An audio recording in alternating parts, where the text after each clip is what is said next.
નમસ્કાર. હવે આપ વલસાડ જિલ્લાનો સમાચાર પત્ર સાંભળશો, જેના લેખક છે નવીન પટેલ. ઉનાળાની શરૂઆતમાં જ ગરમીનો પારો આસમાને પહોંચતા વલસાડમાં જનજીવનને અસર થઈ છે.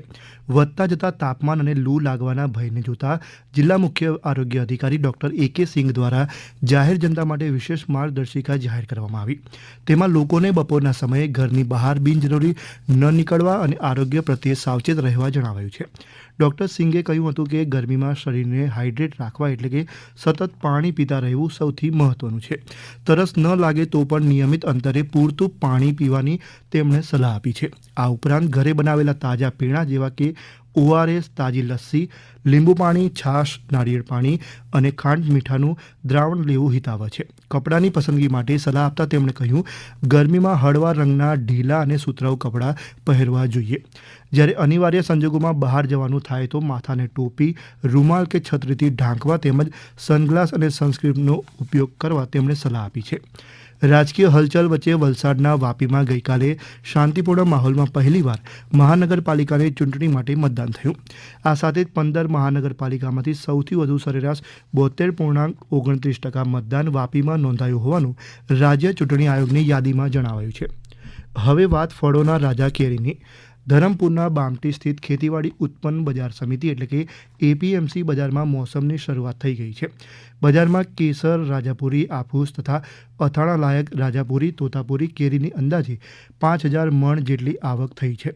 જોકે અમેરિકા, ઇઝરાયલ અને ઈરાન વચ્ચેના યુદ્ધની અસર નિકાસ પર પડી હોવાનું નિકાસકારોએ જણાવ્યું હતું.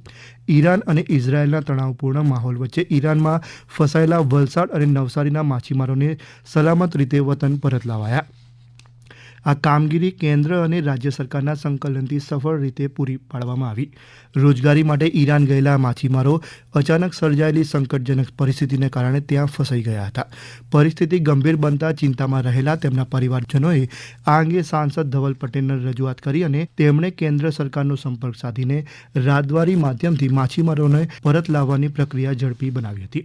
જિલ્લા વિજ્ઞાન કેન્દ્ર ધરમપુર દ્વારા વસંત સંપાત દિવસ નિમિત્તે વૈજ્ઞાનિક પ્રવૃત્તિઓ અને જાગૃતિ સત્ર આયોજન કરાયું હતું. દરમિયાન જિલ્લા વિજ્ઞાન અધિકારી પ્રજ્ઞેશ રાઠોડે આ દિવસના વૈજ્ઞાનિક મહત્વ અંગે વ્યાખ્યાન આપ્યું. તેમણે સમજાવ્યું હતું કે પૃથ્વીનો અક્ષ લગભગ 23.5 અંશ ઢોળાયેલો હોય છે, પરંતુ વસંત સંપાતના દિવસે પૃથ્વી એવી સ્થિતિમાં હોય છે કે કોઈ પણ ગોળાર્ધ સૂર્ય તરફ ઝૂકેલું નથી. પરિણામે સૂર્યકિરણો સીધા વિષુવવૃત્ત પર પડતા હોવાથી પૃથ્વી પર લગભગ દરેક જગ્યાએ દિવસ અને રાત બંને લગભગ 12 કલાકના હોય છે. આ દિવસથી ઉત્તર ગોળાર્ધમાં વસંત ઋતુની શરૂઆત થાય છે. ગુજરાત રાજ્ય સંસ્કૃત બોર્ડ દ્વારા લોકભવન ગાંધીનગર ખાતે રાજ્ય સ્તરનો સંસ્કૃત સન્માન સમારોહ યોજાયો. તેમાં વલસાડની પ્રતિષ્ઠિત શાહ ખીમચંદ મૂળજીભાઈ હાઈસ્કૂલના આચાર્ય જયશ્રી ભગતને રાજ્યકક્ષાના શિક્ષણ મંત્રીએ શત સુભાષિત પંડિતની પદવી એનાયત કરી હતી. જિલ્લાના કપરાડા અને તેમજ નાના પોંઢા સહિત જંગલ વિસ્તારોમાં ઉનાળાની શરૂઆતથી જ મહુડાના ફૂલ પડવાની મોસમ શરૂ થતાં આદિવાસી પરિવાર વહેલી સવારે મહુડાના વૃક્ષ નીચે પહોંચી ફૂલો એકત્રિત કરે છે. જંગલમાં મહુડાની સુગંધ ફેલાતા કુદરતી માહોલ પણ જીવંત બની ગયો છે. મહુડો એ આદિવાસી સમાજ માટે જીવનનું મહત્વપૂર્ણ સાધન મનાય છે. તેથી જ આ વૃક્ષને કલ્પવૃક્ષ તરીકે ઓળખવામાં આવે છે. મહુડાના ફૂલ સૂકવી બજારમાં વેચી તેઓ આર્થિક સહારો મેળવે છે. આ ઉપરાંત મહુડાના ફૂલોથી પરંપરાગત વાનગીઓ અને સ્થાનિક પેય બનાવાય છે, જે સામાજિક અને ધાર્મિક પ્રસંગમાં ઉપયોગી બને છે. મહુડાના બીજને સ્થાનિક ભાષામાં ડોડી કહેવાય છે. તેમાંથી કઢાતું તેલ રસોઈ તેમજ ઔષધીય ઉપયોગ માટે કામ લાગે છે. જ્યારે પાંદડા અને છાલનો પણ દવા રૂપે ઉપયોગ થતો હોવાથી તેનું મહત્વ હજી વધી જાય છે. હમણાં જ આપ વલસાડ જિલ્લાનો સમાચાર પત્ર સાંભળી રહ્યા હતા, જેના લેખક હતા નવીન પટેલ. પ્રસારણ આકાશવાણીના અમદાવાદ, વડોદરા કેન્દ્ર પરથી કરવામાં આવ્યું.